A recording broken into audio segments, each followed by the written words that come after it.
Unlock your mind with these 3 easy moves. You feel it, don't you?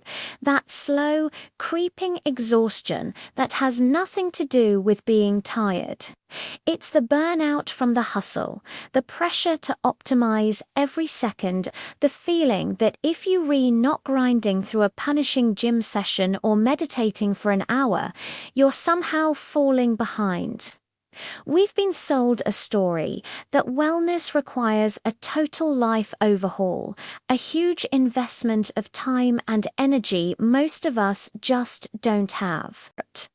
So we chase these huge, dramatic changes, and when we inevitably fall short, we feel worse than when we started. The modern world promises connection, but often delivers isolation and a brain fog that aren't seem to lift. We're told to do more, be more, achieve more. But what if the answer isn't doing more? What if the secret to feeling better, more focused, and less stressed is actually doing less? What if the key to hacking your brain's chemistry for the better was unfound in the gym, but in the tiny moments between the chaos of your day? Believe it or not, the chair you're sitting in right now might be shrinking your brain. That's not an exaggeration. Recent research has drawn a clear and frankly terrifying line between a sedentary day and physical changes in the brain, particularly in the regions tied to memory. Studies have shown that the more time adults spend sitting, the more it can impact cognitive health and even brain volume, and this holds true even for people who exercise regularly. It's a stark realization. You can just offset 8 hours of sitting with 1 hour at the gym. The damage is done in the stillness. Prolonged sitting reduces blood flow to the brain, limiting the oxygen and nutrients it needs to thrive. But here's the good news. You don't need to quit your job or run a marathon to fight back. You can interrupt this process and reclaim your brain with tiny, almost effortless interventions. Forget the all-or-nothing mindset. We're going to break up your day and, in doing so, break the cycle of stress, fatigue, and distraction. We'll show you 3 simple, evidence-based movements that you can do in minutes. These aren't just exercises. They are neurological resets. They can trigger a release of feel-good endorphins, help fight back against the stress hormone cortisol, and sharpen your focus, proving that small, consistent actions create massive change. Section 1, the 5-minute reset, microdosing movement ***. Let's start with the most fundamental problem. Stillness. Our bodies and our brains were designed to move. When we stay static for hours, our systems can go into a state of stagnation. Focus plummets, mood sours, and our bodies start to feel stiff and old. The fix is deceptively simple: the movement break. This isn't about doing a workout at your desk. It's about strategically injecting small doses of movement into your day to act as a welcome neurochemical shift. Even short bursts of activity, just a few minutes, can trigger the release of endorphins, your brain's natural mood elevators. Think of it this way: endorphins produce feelings of pleasure and well-being. That runner's high doesn't actually require running a 10K. You can get a microdose of that feeling with a 5-minute walk. Studies show that even these small amounts of physical activity can be enough to give your mood a lift and ease feelings of anxiety. When you stand up and move, you send a powerful signal to your brain to wake up. You increase blood flow, delivering that much-needed oxygen and boosting your capacity for learning and problem-solving. Here's how you do it, and it's brilliantly simple. Set a timer for every hour. When it goes off, you have one job: stand up. That's it. That's the start. From there, you have options. Walk around the room, do 10 bodyweight squats, stretch your arms overhead. The movement itself is less important than the act of breaking the stillness. The goal isn't to get tired, it's to get re-energized. This tiny habit works because it's what you'd call a micro habit, a small, repeatable action that's just too easy to say no to. By scattering these movement snacks throughout your day, you prevent your brain from entering that sedentary slump. You're not just moving your body. You're actively managing your brain's chemistry, keeping your mind sharp and your mood elevated, one 5-minute reset at a time. Section 2, the 60-second tranquilizer, the 4-7-8 breath now. Let's talk about stress.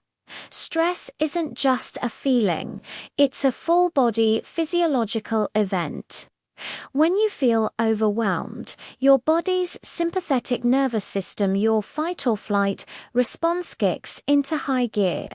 Your heart rate quickens, your breathing gets shallow, and your body is flooded with the stress hormone cortisol. While useful for escaping actual danger, this system is chronically overactivated in our modern world by deadlines, notifications, and endless to-do lists. This leaves us in a perpetual state of low-grade panic, making it impossible to focus, relax, or sleep properly. The second movement is designed to manually override this system.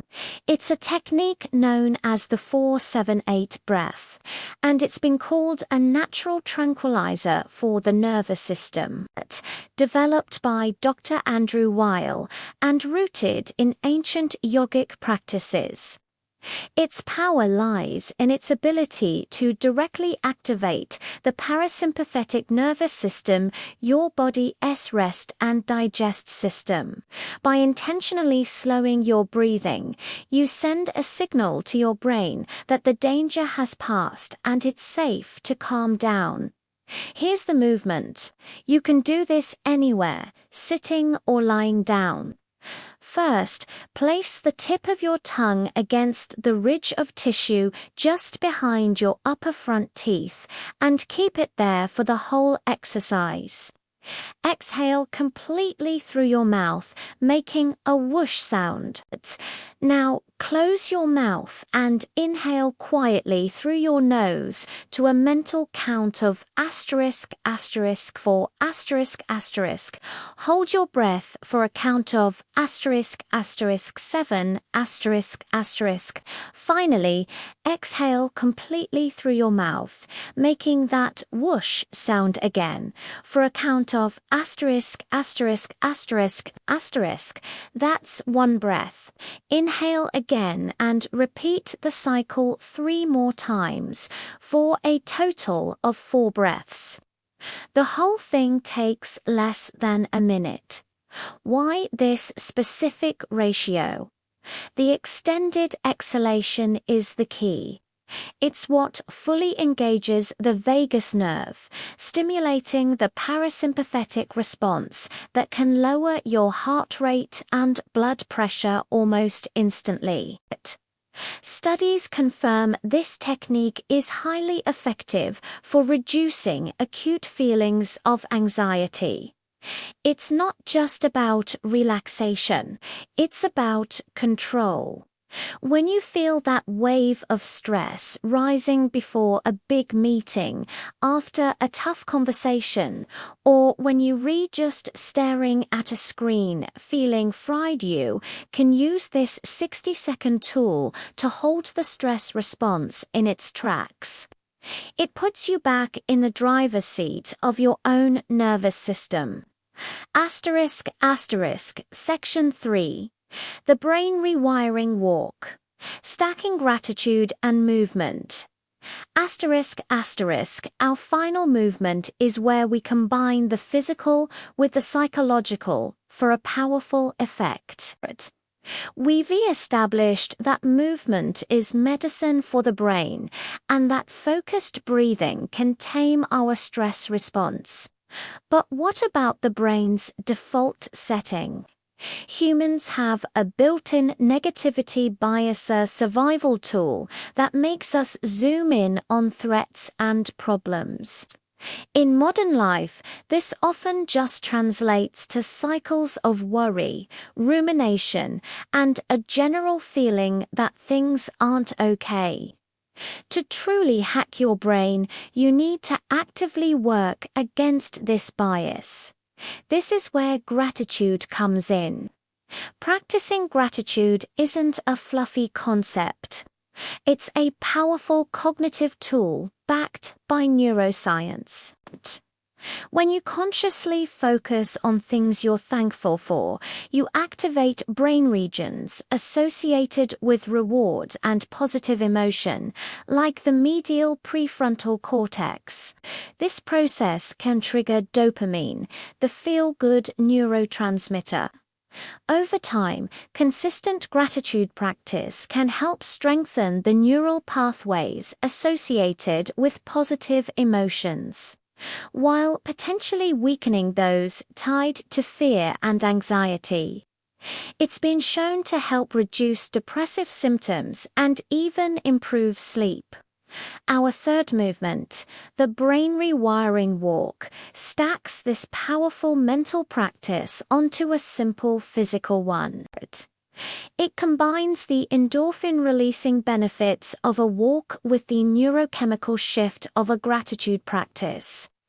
The goal isn't just to list things off in your head. It's to embed the feeling of gratitude within the movement itself. Here's how it works. Go for a short walk, even just for 5 or 10 minutes. As you walk, your only task is to find 3 things you are genuinely grateful for. But there's a catch. Don't just name them. Tell yourself the story of why you're grateful. As neuroscientists like Andrew Huberman explain, narrative-based gratitude can be more effective because it engages more of your brain and creates a stronger emotional response. For example, don't just think, "I'm grateful for my friend." Instead, walk and think, "I'm so grateful for my friend. Sarah, I was having such a hard day last week, and I sent her a message, and she immediately called. She didn't try to solve my problems, she just listened and made me laugh. It made me feel so seen." Feel the warmth of that memory. Let that positive emotion wash over you as you move. Do this for 3 different things. This habit stacking is incredibly efficient. You're getting the physical benefits of movement, the increased blood flow, the break from sitting still. At the same time, you're engaging in a focused cognitive exercise that shifts your brain's activity, counters the negativity bias, and activates its reward system. It's a 2-for-1 brain hack that reduces stress, improves mood, and over time, trains your brain to find the good. So, We've covered 3 simple but powerful ways to break up your day and fundamentally change how you feel. These aren't just tips, they are invitations to experiment with your own biology. Here's my challenge to you. For the next 7 days, pick just one of these movements and really commit to it. Just one. Set a timer for movement breaks. Use the 4-7-8 breath when you feel stressed, or take one brain rewiring walk each day. Try it for a week and see what happens. Then come back to the comments and let us know which one you chose and how it felt. Sharing your experience doesn't just help you, it creates a roadmap for others looking for a better way. And if you found this useful and want to keep exploring evidence-based ways to improve your life, make sure you subscribe and turn on notifications so you don't miss what's next. Asterisk, asterisk, the story that you need to punish your body and exhaust your mind to be healthy is not just wrong, it's destructive. It leads to burnout, not well-being. The truth is, the most profound changes often come from the smallest, most consistent actions. A 5-minute walk isn't just a walk. It's a deliberate act of defiance against the cognitive slump of a sedentary life. A 60-second breathing exercise isn't just a pause. It's a manual override for your body's stress response. And a mindful walk focused on gratitude isn't just fresh air. It's a training session that helps rewire your brain for happiness. You don't need more time, more money, or more discipline. You just need to break up your day and remind your brain, one simple movement at a time, how to feel good again.